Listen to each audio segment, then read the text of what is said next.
Welcome to the Depth Perception Podcast. We go in depth about the perception and misconceptions of optometry, which include the business of optometry, social issues within optometry, and life as an optometry student. Coming straight from Dr. Jasdeep Singh Soni, Dr. Nadia Afghami, Dr. Douglas Akiti, and Dr. Svetlana Nunez.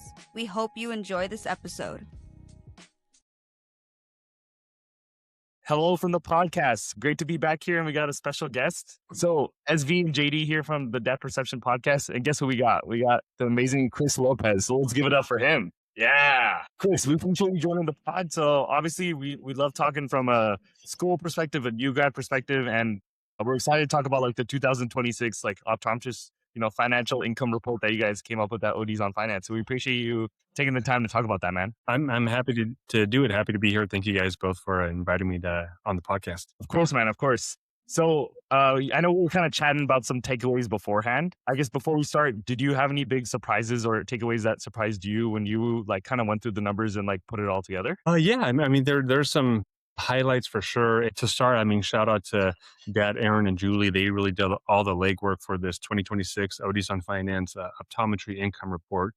And big thanks to, our community. So we have tens of thousands ODs in our ODs on Finance community, and we had close to 2,000 ODs submit their information for us to, put these numbers together and come out with some data. And I think ODs, trusting us, it's all confidential, but trusting us with, their financial information to be able to crunch these numbers and really come out with information that's to the betterment of the entire optometric community. I mean, that trust has been built up over the last few years with the platform, and it's not something we take lightly. Big shout out to Dad, Aaron, Julie, and the entire community who participated in this. So to answer your question, I mean, there's some highlights for sure. I think on one hand, it's kind of interesting to see that in general, ODs, we make a pretty good income. Median income's $106,000, which is pretty dang good, especially in reference to, standard American household income. In terms of doctor pay scale, ODs are way on the bottom end of that, right? At least associate ODs are. But by all means, I mean, we're all making six figures, pretty much most of us, for our entire careers. And I think that's something to be proud of. So I think our median salary is good. I think maybe something that stood out that was not as positive was median net worth. I mean, it's just lower than I would have thought. And I think it's lower than it needs to be. So I think although ODs can make pretty good income, we're behind the sticks when it comes to saving up for retirement. Right. I mean, let's talk about that. So the number was $350,000, right? As a medium, like net worth, even though you said the income was higher, it sounds like you're optimistic on it, like 665, 170K. So like, I guess where could there be a disconnect? Do you think a lot of ODs are taking out a lot of debt and that's what's causing it to go down? We're not investing enough, or obviously it's probably a combination of both, right? But like, what could be like a takeaway for you that maybe some ODs here can understand and apply better? Yeah, I think it's a multifactorial thing. On one hand, how much finance stuff did the three of us learn when we were in optometry school? Zilch. Yeah, I mean, not very much. Did you even take a finance class? I think we had one 1 hour seminar by the student loan committee and pretty much said, you guys are going to be poor for a long time. And it's sad. So, I mean, there's no education, right? Yeah, I think I remember having a class that focused more on how to stay up with the newest clinical data, but that was like under a business class as well. Like, I don't know, post-grad, maybe that was like a post-grad class, but I don't remember anyone really talking about student loans and what do you do after, or the finances of having a business, none of that. Yeah, I think there's room for improvement. And that's, I'm not putting down schools. I think in general, they do a great job of teaching us diagnostics and how to manage disease and all that. So what is obviously paramount to what we do. But did we really need 3 optics labs courses? Come on. And so I think the answer isn't just pouring on more on the students' plate, because there's plenty that we're doing already. And it's tough. I think the answer is re-strategizing and reprioritizing what's really important for what we do in the real world. Because you can be the smartest OD fourth year in the entire school, and you can be a dum-dum when it comes to real world optometry stuff. You don't know how to pay your bills, or check credit card or invest, or you don't know what a Roth is, you don't know what IRA or 401k. That real world stuff is so important. So, again, to answer the question, I think not having a strong foundation in that stuff during our educational tenure is detrimental to us and our success. But we all have different backgrounds. I think some of us start with better advantages. Some people like me, I mean, first generation. I don't how was I supposed to know anything about investing or anything growing up? My mom didn't know, and I don't blame her. It's just, we all grow up differently. So it's tough. We need that education at some point. So I think that's a big emphasis of Odys on Finance is really creating a community where all of us can either commiserate with each other or start breaking down the walls of taboo topics. We're not supposed to talk about money. We're not supposed to talk about finances. Heaven forbid we talk about, retirement and student loans. So I think we're making headway, but there's a lot of room to go, I guess. SV, did you have any other favorite takeaways for yourself when you were looking at it? Well, I mean, because I just graduated, class of 2025, I think the number one thing that I go to is like, oh, what is everyone's student debt? So I think the median of it being around, it was like 250, 220,000. That I looked at that, and of course, like I immediately start comparing it to myself, comparing it to our podcast members, and I just kind of sit within. It's like, oh, I'm higher than the median, but then it goes back to like how you mentioned first generation, Dr. Lopez, because now I'm thinking, okay, well, I am first generation. Like, if we broke this down even more, like, who else was like, if we broke it down even more, who had, who else is first generation and are they on the higher end? Or who else, I don't know, has immigrant family background, or whose family has been here and established in America for X amount of years, and how does their loan debt look like, and what is their understanding of finances? So I think that's something that's close to my heart and something that I think about a lot. I don't know if you have any thoughts about that. Did that come across your mind while you were doing this? Oh, yeah. I mean, I kind of alluded to that. We grew up differently. We all have different backgrounds. So Yeah. I don't mean to put down those that are graduated, those student loan debt or who have wealthy parents. That's amazing. Oh, I mean, that's what I want to do, and I think yeah. that's what we all want. We want to leave our kids off and future generations off. We want them to not struggle like we did, which is a different conversation because if they're not struggling like we did, how do you teach them the grit and going through adversity like what we had? So Yeah. I think that's more first world problems, different conversation. But Mhm. yeah, I think there's a lot to that. And that's why I think just having different sources to prepare us accordingly is important. We can't just rely on optometry school. I mean, we don't get a whole lot of this stuff in undergrad either, especially if we're all science majors. What kind of real world career stuff are we getting in undergrad either? So it starts, at home, and optometry has something to do with it. And outside of education, organized education, there are groups and platforms like what we're doing to try to help level the playing field of sorts and help those who want to listen. I think what's cool is like we touched upon the education component where there needs to be added on or what we can supplement ourselves nowadays. And then you talked about, there's a lot of dependence on what generation or what your background is or what your previous sources of knowledge are, right?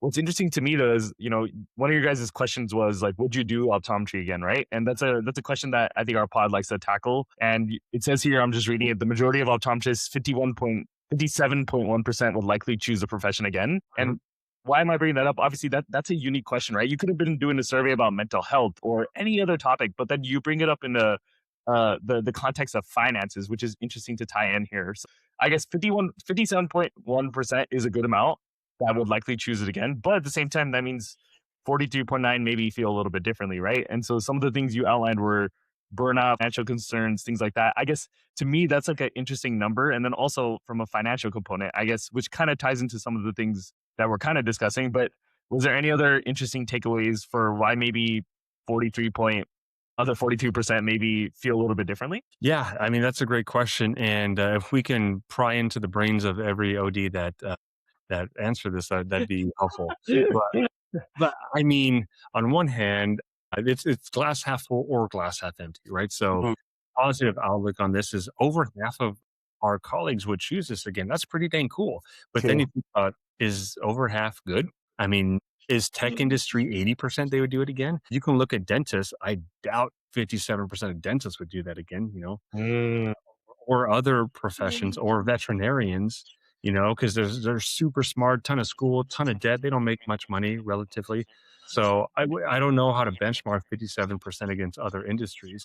But on the other hand, you don't want to compare yourselves to others, and that can lead to, maybe you not being as satisfied with what you're doing. So on Yeah. one hand, I think 57%, that's pretty solid. On the other hand, it's what, like almost 20% or so wouldn't do this again. So then you start to tease away, why is that? And I think everything is multifactorial. There's burnout, there's student loan debt, there is, maybe it's not what we wanted to do. Maybe you're a really smart OD, you did a residency, then you end up working, in a place doing 40 refractions a day, and you did a disease residency. Maybe your setting doesn't align with your training or your aspirations. Maybe you have family tying you to a city that's saturated and you're making 110 a year instead of making 170 a year in Central California, right, Justy? But I think it's multifactorial there. But I think what's interesting, even to go into the weeds a little bit more, is it's over 57% would choose optometry again, right? And I think it was a next slide. It asked about not just happy with optometry, but it's do you feel fairly compensated? And I think it's like 65% of ODs feel satisfied or extremely satisfied with their income. So if you weigh 57%, do it again, 64% satisfied, I mean, those aren't too far off. So how much of our decision to or desire to do this all over again is tied to the fact that we feel comfortable with the income that we're making. So I think that's an interesting Mm. point. That is an interesting tie-in. I like that, and I like that you asked both those questions. I think that's where the unique part of it is compared to our discussion before has maybe to do with the burnout part. Like, I mean, at 6 years in, and then I know you're a little experienced. I think you graduated 2018, was it? Yeah, So it's 8 years in, right? I mean, that, subjectively, I that, love. that still qualifies as new grad, by the way. What is a new grad? 5 to 10 years? The 10 years has to be the cutoff. I'll No, go 10 and under. Yeah. 10 But and under. in another 3 years, I'll count 11 and under. So I'll just keep raising the bar. That's super So JD. We're I'm already picking him out. self-proclaimed new grad. self-proclaimed new grad. I like that. I like that. Okay, so we're all technically new grads then here. I mean, subjectively, I would say, yeah, there is a level of burnout, right? Things maybe are a little bit more monotonous than you expect, and it can be repetitive, especially if you're in the same type of clinic, especially maybe if you're doing the same type of exams, if you're in corporate, things like that. So I could see the burnout being part there, which is also interesting when you guys mentioned how many days on average doctors were working. And you guys kind of did like a little flow chart of this is kind of what would be like a happier lifestyle, not necessarily working 5 days a week, maybe working a little bit less than that. I thought that was like an interesting suggestion or guidance there with those kind of work days and work-life balance. Have you seen subjectively with a lot of doctors that you talk to and you're helping them with buying practices or finding jobs, stuff like that, you hear the same thing, hey, like working that 5 days doesn't actually lead me to the ultimate goal of not burning out and feeling that fulfillment? Yeah, it's crazy. I think we're seeing a stark contrast like rapidly in generations. So I'm millennial. We get blamed for everything. And every younger generation's always worse than the previous one. It's really interesting. I read like this newspaper clipping article, and it was like it was like the Simpsons, the grandpa, that like old man yells at cloud, just complaining for no reason. And the article clipping said like, in this younger generation, they don't want to work hard and they're so entitled and they're not going to get anywhere in their life. And there's no respect for the elderly and all that. So it's like this whining long article clipping. And I looked at the date, it was from like 1932. So it's like from almost 100 years ago. So just like for reference, every older generation has always been complaining about younger generations. But I think now we're facing like a pretty stark contrast because, I mean, I'm millennial, and even Dad, Aaron, and Julie, who are a couple years older than me. I mean, we all graduated. We were hustling. We were 6 days a week, sometimes 7 days a week. We were doing anything we can to make some extra money, pay down student loan debt, save up, build your emergency fund. And in my mind, like, I'm first generation, I'm just going to work. I have to. I grew up poor. I'm never going to be poor again. I don't want that. I can't do that. Yeah. So for me, it was an option. It's like, I got to work. I got to do this, and I have to achieve my goals, and that's it. There's no other option. But the contrast is, I talk to a lot of fourth years and new grads now, and I'm generalizing because of course a lot of them want to work hard. Of course, a lot of them want ownership and they're doing well and all that stuff, and they're gritty and they want to hustle. But what I'm seeing more and more is there's a ton of fourth years and new grads that are $250,000, $300,000 in debt, and they're like, "Yeah, I want to live in Seattle. I want to work 4 days a week." And it's like you're going to make $90,000 in a city. You got $300,000 in student loan debt. What do you think? Well, I'll just go 20 years. I don't mind. It's like, and for me, it's like to have that debt hover over your head for 20, 25 years, not to mention, not to get political, but you're putting your entire trust in government. And we see how uh, flip floppy government can be based on who's in office and who's in charge. So I just, I almost feel like old man style is like just these young kids need to work harder because that's what I did. But I'm seeing more and more that the mental health, work life balance, Mhm. prioritizing working to live, not living to work kind of thing. So I get it. I really do. I just think that I think you can. I'll end with this. I think you can have everything you want in life. I don't think you can have everything you want in life at the same time. So I think you have to shift your priorities according to what you want. You can do all the traveling, all the speaking, all the ownership, all the coach start. You can do all that. What's the cost? You're probably not spending as much time with your family. There's always give and take with a lot of this stuff. And I feel like just because my priorities aren't what the priorities are with a lot of the new grads that I'm speaking with, doesn't mean they're wrong. It just means we got different priorities. And I'm seeing it more and more. Dr. Lopez, as you're speaking right now, I feel like you're speaking about me because I'm one of those. I am. A lot I'm speaking about you. Yes, you're Exactly. you're talking about me. You've been in my head. The only what's the word I'm looking for right now? Defense that I will give is that if I'm doing my 2, 3, 4 days a week, I travel outside of my city. So JD knows I'll drive 2 hours, 3 hours to go to the rural areas, and then I know if I go over there, I'll make more money. So that's my one defense for working 2 to 4 days a week. I also think too, and I don't know if this ties in 100% when you guys were doing your numbers and what you were thinking about. But I'm a woman and ultimately my everyone's financial state, being a woman or a male, is different. And I understand everyone has different values and different family dynamics. But in my family dynamic, I'm not the main provider. So my income is seen as like paying off student loans and extra money, right? So with that in mind, this is just me sharing that that's my reality, and that might not be everyone's reality. And of course, everyone has different gender roles in their family households. So I just want to like throw all of that out there. But I mention that because when I was looking at the medium net worth versus gender slide between female and male, I looked at that and I was like, oh, well, this makes sense to me because I probably work less than my male counterparts because my income right now, I'm not working those 5, 6 days a week. So my net worth would be less. And it also goes into different values of like, okay, I'm a woman, I'm currently pregnant, I'm going to have a family, I want to be home with my children. If I'm home with my children, then I'm probably going to be working in the future 1 or 2 days a week, like even less than what I'm doing now. So, is that something that you were thinking about when you talked about network versus gender? I know on here it talks more about career longevity, which I think kind of fits to what I'm describing. Practice ownership rates, work schedule differences, kind of what I'm describing. But is that kind of like the same thought process that you were thinking? I don't. So to start, I think you bring up some great points. I don't know the answer. I think there's arguments on both sides because there are people that firmly believe in pay disparity between genders, and I think there are those, usually the dinosaurs, right, that say, we all get paid the same. That's a lie. I think what we did when we pulled the data is we accounted for days worked, and there was still a fairly significant pay disparity between genders, meaning there's not a whole lot of argument against the fact that women can get paid less than men do. Mhm. And I've seen it myself. Well, I mean, because I do some of the career consulting side of things too.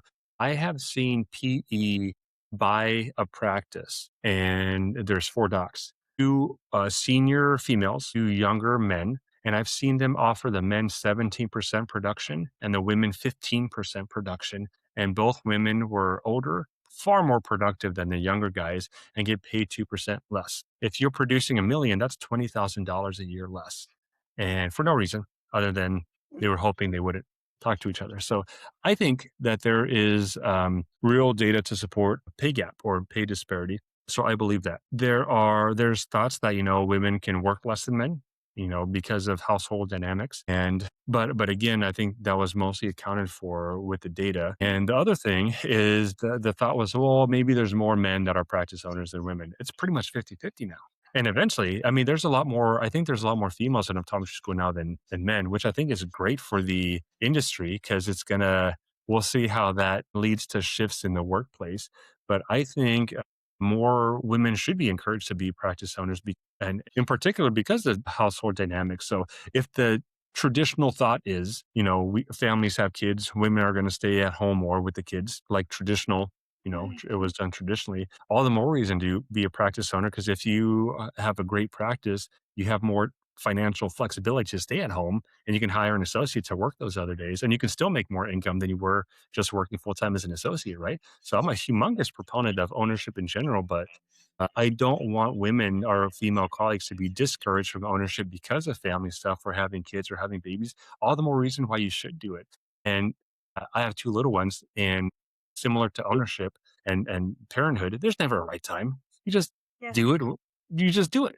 Because if you're waiting on ownership because you want to have a kid, you're going to have one when the kid's in kindergarten. You're going to wait till they're 8 and playing sports.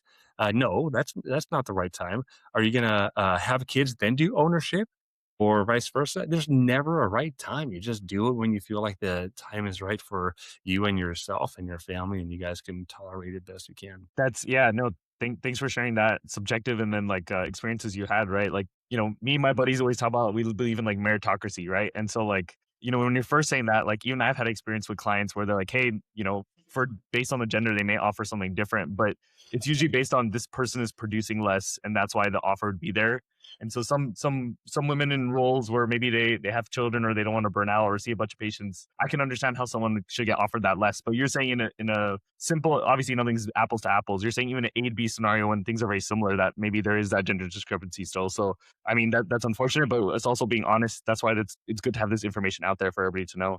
That's right. Yeah. I mean, we touched upon a lot here. I know we got you for 5 more minutes. We talked about education, right? How there needs to be more about it. We talked about like how generational differences here. We're talking about gender differences here.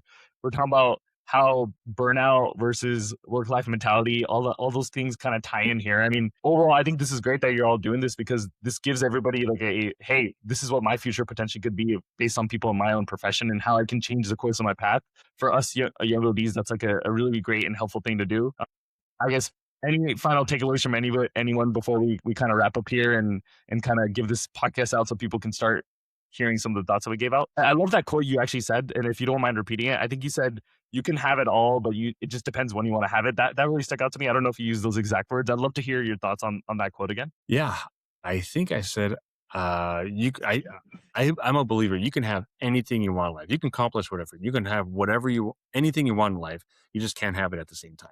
So I think you have to prioritize things. And I think it's not like you have one dream or priority or goal for your entire career. That's silly. I mean, it should change as your career changes. And similarly, I think our priorities and what we want to accomplish has to be in balance with our personal lives. And so I expect priorities to shift, So right now, the few years out for me, the focus was on paying down student loan debt.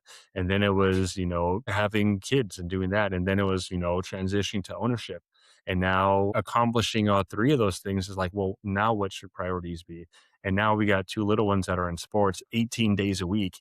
And it's crazy, and I love it, but it's crazy. But I'm always going to prioritize family first, and then I think ownership second. But that can change too. What if I'm not an owner anymore in a few years? Then ownership's going to be off the table. I could prioritize something else, maybe the consulting side or speaking. I don't know. Not that it matters. So I think you can have whatever you want. I just don't think you can have it all at the same time, and I think that's okay. You just prioritize different things at different stages of your life according to what is of value to you. I love that. SV and I always talk about like building your compass, right? Like I have this little joke with SV about my life. It's called RDD, recruiting, dating, dancing, because that's what's important to me right now, right? And it's like, yeah, like once you have that compass settled and you know what that is for you, what's your best path, then you can prioritize what's important. But I think, let's say an average new grad, right? They're either, let's say $250,000 in loan. They're either going to get married or they are in a relationship. They're probably going to buy a new house. They're thinking about having a child in the next 5 years. They are lost, right? They think, hey, we just put our head down for 4 years. It's time to have a party. It's time to go to Europe. It's time to have a great marriage. But then where does that help with your $250,000 alone? How does this help with you building your family? How does this help with retirement plans, right? And I think that's where your compass advice, I think that's a great way to end it. Because I think that will help with you planning for, so you don't just have $350,000 of net worth at a certain point, or no matter what gender you are, you can be in a better position, right? I mean, I'll spin off of that, JD, and I like that too. Did you say dancing?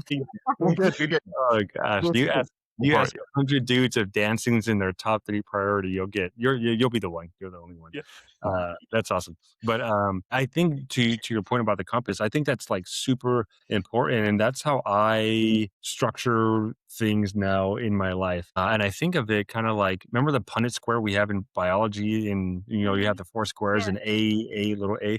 So I mean, this sounds cheesy. I have a Punnett square of sorts when I'm making decisions about a new project or a new initiative or something like that. And part of it is that on one side you have helping people, on the other side you have, money. And if in that square, if I'm presented with a new opportunity and it's not helping anyone and I'm not going to make any money, I'm not going to do it.